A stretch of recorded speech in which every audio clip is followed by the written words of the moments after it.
আমরা তো 1 মাস আগে থেকে ব্যস্ত ফুটবল খেলা নিয়ে। কথা বলেন, ফিফা ওয়ার্ল্ড কাপ বিশ্বকাপ খেলা নিয়ে ব্যস্ত। আপনি খেলেন, আমি আপনাকে খেলার প্রতি বাধা দিচ্ছি না, আপনি খেলেন। ইসলাম শরীয়ত সম্মতভাবে শর্ত আরোপ করে খেলাকে জায়েজ করেছে। হ্যাঁ, খেলাধুলা কখন জায়েজ?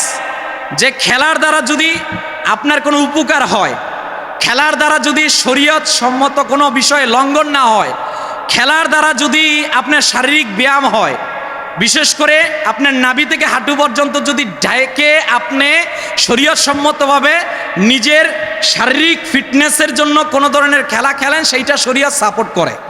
কথা বলেন। যে আপনি রাসূলুল্লাহ সাল্লাল্লাহু আলাইহি ওয়াসাল্লামের জামানা নিয়ে গবেষণা করেন, আল্লাহর হাবিব সাল্লাল্লাহু আলাইহি ওয়াসাল্লামের জামানায় তীর চালানোর খেলা ছিল, রাসূলুল্লাহ সাল্লাল্লাহু আলাইহি ওয়াসাল্লামের জামানার মধ্যে অস্ত্র চালানোর খেলা ছিল, রাসূলুল্লাহ সাল্লাল্লাহু আলাইহি ওয়াসাল্লামের জামানার মধ্যে সাঁতার শেখার প্রতি উদ্বুদ্ধ করা হয়েছিল, রাসূলুল্লাহ সাল্লাল্লাহু আলাইহি ওয়াসাল্লামের জামানায় দৌড় প্রতিযোগিতার ব্যবস্থা ছিল। এগুলা প্রত্যেকটাই ছিল শরীরকে ফিটনেস রাখার জন্য। কারণ দুর্বল মুমিন থেকে সবল মুমিন আল্লাহর কাছে অধিক প্রিয়। কথা বলেন না কেন? শারীরিক ফিটনেসগত দিক থেকে আপনাকে সুস্থ থাকতে হবে। যদি অসুস্থ হন, আপনার নামাজ পড়তেও তো ভালো লাগবে না। কথা বলেন না কেন? এজন্য নিজেকে সুস্থ রাখার জন্য খেলা খেলতে পারেন আপনি, does not matter. Islam support করে, ইসলাম বিনোদনের ক্ষেত্রে বাধা দেয় না, ইসলাম নিজস্ব সংস্কৃতি আবদ্ধ করার ক্ষেত্রে বাধা দেয় না। তবে সেইটা শরীয়তের বাহিরে গিয়ে করলে হবে, বাইরে গেলে হবে না। তবে খেলাকে আবর্তন করে যেগুলো আমাদের সমাজের মধ্যে আজকে হচ্ছে, যুগশ্রেষ্ঠ দার্শনিক শাহ ওয়ালিউল্লাহ মুহাদ্দিস দেহলভী রহমতুল্লাহ আলাইহির একটা কথা আমি আপনাদের সামনে বলতে চাচ্ছি। তিনি লিখেছেন, কোন জাতি ধ্বংসের পিছনে দায়ী সবচেয়ে বেশি হলো জাতি যদি অধিক পরিমাণে বিনোদন প্রিয় হয়ে যায়। কথা বলে, অধিক পরিমাণ যদি বিনোদন প্রিয় হয়ে যায়। ভাই, আপনি বিশ্বকাপ ফুটবল খেলা দেখেন, আমি আপনাকে বাধা দিব না, আমি একবার আপনাকে বলবো না। তবে আমি কয়েকটা কথা খতিব সাহেব হিসেবে আপনাকে বলতে চাচ্ছি। 1 নাম্বার, এই যে ফিফা ওয়ার্ল্ড কাপ বিশ্বকাপ আসছে আর কয়েকদিন পরে 48টা দেশ খেলবে, কত কথা আপনারা জানেন। হ্যাঁ, আমি ওইটা বলতে চাচ্ছি না প্রিয় ভাই। আপনি যার জন্য কত বড় মাথার মধ্যে সমস্যা হলে যে বিন দেশের পতাকা টানাতে গিয়ে ছাদ থেকে পড়ে মারা যায়। আমি বলতে চাচ্ছি যে এই লোকটা বিন দেশের পতাকা টানাতে গিয়ে ছাদ থেকে পড়ে মারা গেল, ওকে কি আল্লাহ জান্নাত দিবেন? আসতে বলবেন না, দিবেন? আরে ভাই, এটা সৌদি আরবের পতাকা হলেও তো একটা কথা ছিল, ওইটার মধ্যে না হয় কালেমা লেখা আছে। আপনি বিন দেশের একটা পতাকা টানাতে গিয়ে যে মারা গেলেন, এটা তো ভাই ভালো হয় নাই। 1 নাম্বার। 2 নাম্বার, রাসূলুল্লাহ সাল্লাল্লাহু আলাইহি ওয়াসাল্লাম বলছেন, মান তাশাব্বাহা বিকওমিন ফাহুয়া মিনহুম। যে ব্যক্তি যেই সম্প্রদায়ের অনুসরণ করবে সে তাদেরই অন্তর্ভুক্ত হবে।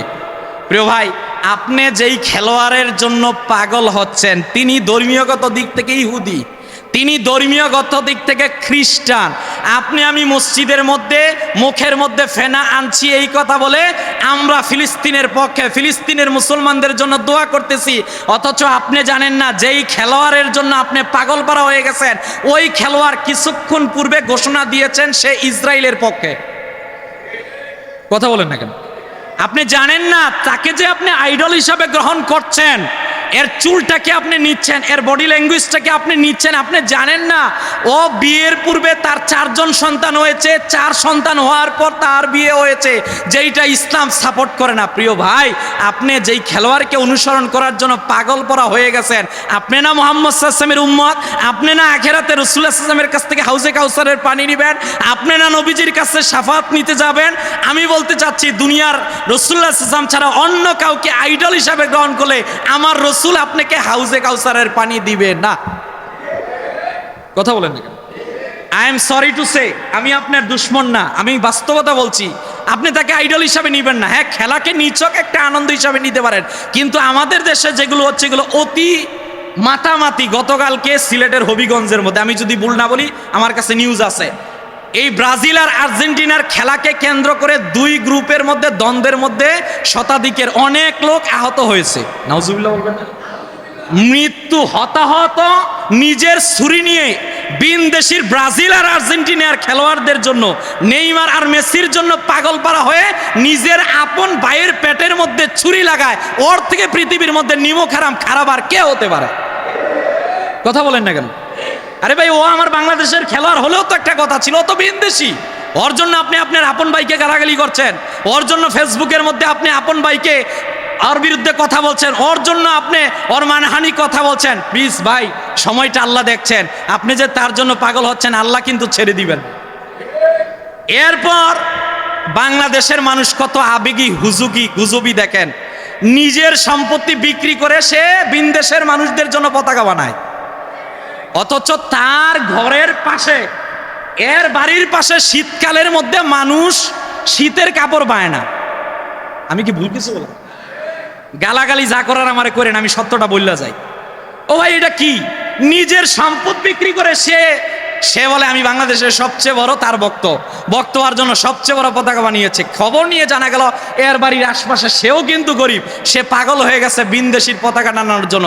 পতাকাটা নিয়েছে, আরে ভাই বাংলাদেশের সংবিধান কি? 72-এর সংবিধান, 2010 সালের সংবিধান। আপনি দেখেন বাংলাদেশের মধ্যে যদি বিনদেশের পতাকা টানাতে চান, আর্জেন্টিনা ব্রাজিলের পতাকা, এর উপরে আমার দেশের পতাকা থাকতে হবে। 2 পতাকা টানালে এর ডান দিকে আমার পতাকা, 3 পতাকা হলে মাঝখানে বাংলাদেশের পতাকা। আমার দেশের পতাকার খবর নাই, ও ব্রাজিল আর আর্জেন্টিনার পতাকা নিয়ে পাগল হয়ে গেছে।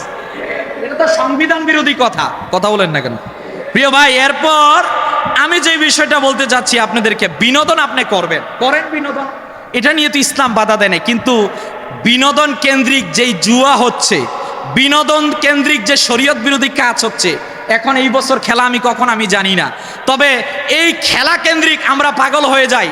এই খেলার কারণে নামাজ ঠিক থাকে না, নিজের ব্যবসা বাণিজ্য ঠিক থাকে না, নিজের পরিবারকে সময় দেওয়ার কোনো কিছুই ঠিক থাকে না।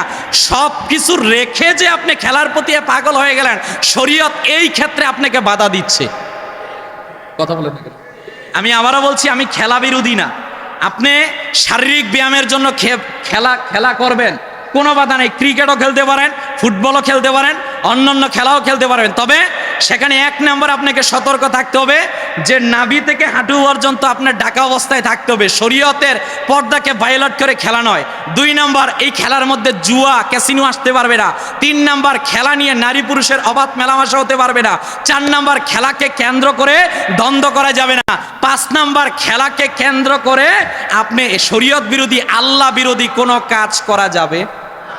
অথচ আমরা আবেগী। আমি আপনাদের প্রত্যেকের উদ্দেশ্যে বলছি, এই খেলা নিয়ে যতটুকু আমরা ব্যস্ত, এতটুকু যদি নামাজ পড়া নিয়ে ব্যস্ত হতাম, অনেক আগে আমরা জান্নাতে চলে যেতাম।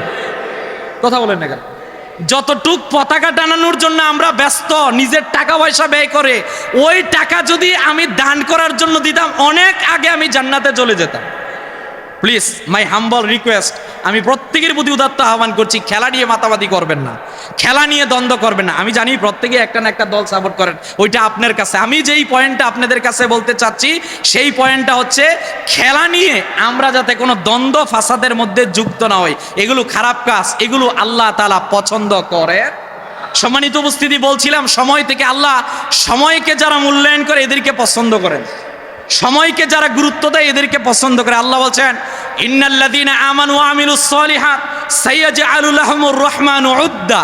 আমার আল্লাহ বলছেন সূরা মারিয়ামের 97 নম্বর আয়াতের মধ্যে, যাদের কাছে ঈমান আছে, নেক আমল আছে, আল্লাহ বলছেন ওই ঈমান আর নেক আমল যারা কাজে লাগাতে পারে, এদের জন্য আল্লাহ তাআলা মুমিনদের হৃদয়ের মধ্যে ভালোবাসা তৈরি করে দেন। সুবহানাল্লাহ।